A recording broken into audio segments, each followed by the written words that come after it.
Dadashri did not come to India, did not come to America in 1983. He was all ready to come.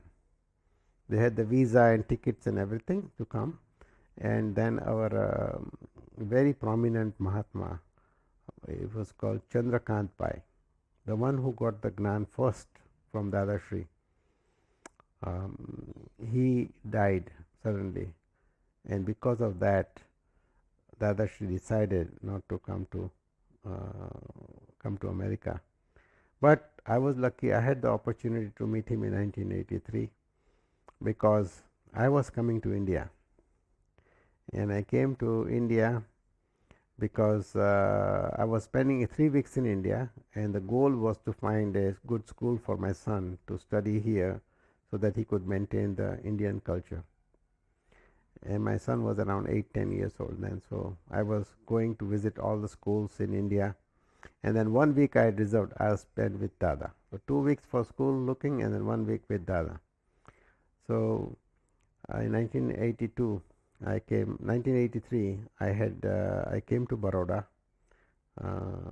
and then I went to meet Dada, and he was at the Khatri board, and there was a satsang was just ending. It was about 12:30, and there must be about 50 or 100 Mahatmas there, 50 or so. And then Dada was just ending the satsang, and I was entering.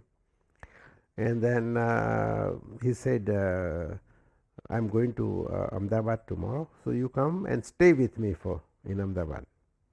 So he was coming to Ahmedabad. There is a person by the name Kanubai Shah. He lives in Ahmedabad. And Dada said, you come and stay with me. So he was Kanubai Shah's house. He was a Mahatma.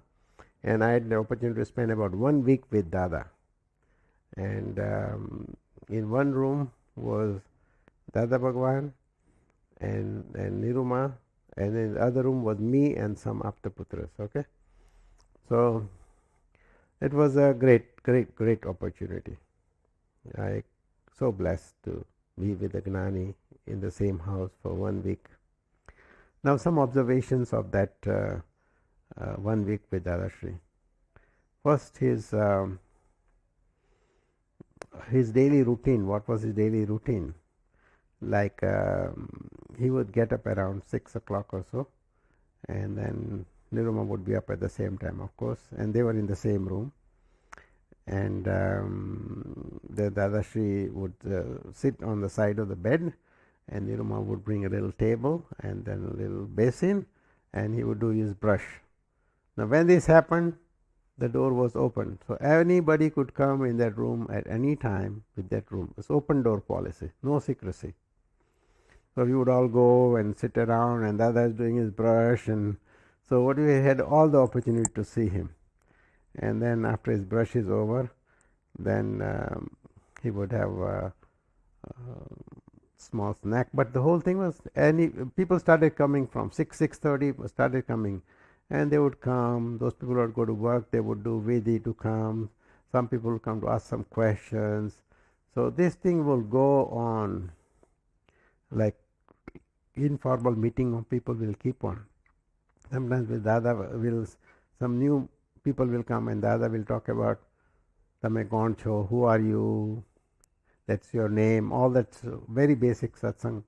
Sometimes some people will ask some family problems, he will answer those questions, but it was all open, there was no private. So, and then around 12 o'clock or so, you would have his bath, and then after that bath is lunch time. So again, he's sitting on the table, and we are all sitting on the side, and we could see him eat. And after eating, then he would rest for a while. Again, 3-4 o'clock, he was up, and his satsang starts again from 4 o'clock to 11 o'clock. Just people are coming, there's vidhi going on, some questions being answered, this and that. And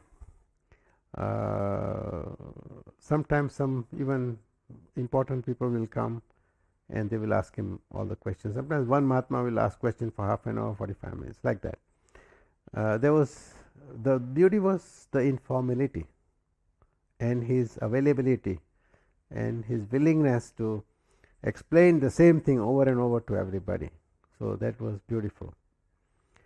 And then after 11 o'clock, then Dada Bhagwan, then in the after dinner most people will go away, so only few people are left now. A few people are Niruma and the Aptaputras and myself and family members. At that time Dada Bhagwan will do some satsang with them. And then one thing he did was something funny, which I was a little bit shocked in the beginning.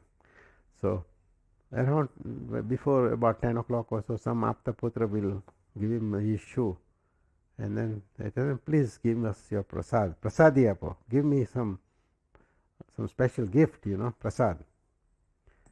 So then he would take the shoes and boom, boom, boom, boom, will hit everybody. And I am a doctor, this is crazy, man, how can you do that, So I will go away. But Niruma also will take prasad. Everybody will take prasad. So then first couple of days I stayed away. And then I said, well, everybody is taking it, so let me go. It looks bad, no? And so boom, I also got the prasadi. Then I started taking prasadi. Now, what is this importance of prasadi is, I didn't know at that time. Okay? What he says is like your total surrender to the Gnani. And he says that people say, oh, when they hit, he gives you prasadi, then your ego goes away, all your negativity goes away. So and basically it shows your total surrender to him. So that was one thing. And then I had a good opportunity to ask all kinds of questions to Dadashri in that 1 week, because I had lot of confusions. I had confusion about black money, why people have to take black money. So he answered those questions. Now they are all in the books, Paisano Vyavhar and everything. And then I asked about Jain religion. How can you really live the life of ahimsa as it's described in the Jain religion? And lots of questions. They resolved my doubts about Dada Bhagwan. And one time they had a very big satsang in the Tagore Hall in Ahmedabad. That was about his first big public function in Ahmedabad for Dada Bhagwan. And it was arranged by a Jain gentleman, and it was a beautiful hall, and almost maybe 500 people were there. They asked questions, and Dada gave a public satsang. And that was the first time, and I was glad to be there. I think those are all recorded and available. So it was a beautiful time. I had a good direct blessing of the Gnani at that time, and I would somehow, I think my Dada was my special. I was special for Dada. He was special for me, and so I was really very close to him all the time. And even if we had to go by car somewhere, they would give me a place in his car, And so we traveled a little bit to Satsang Hall, or this Satsang we would go. So that was a beautiful, beautiful 1 week with Dada in 1983. And then 84, he came back to America.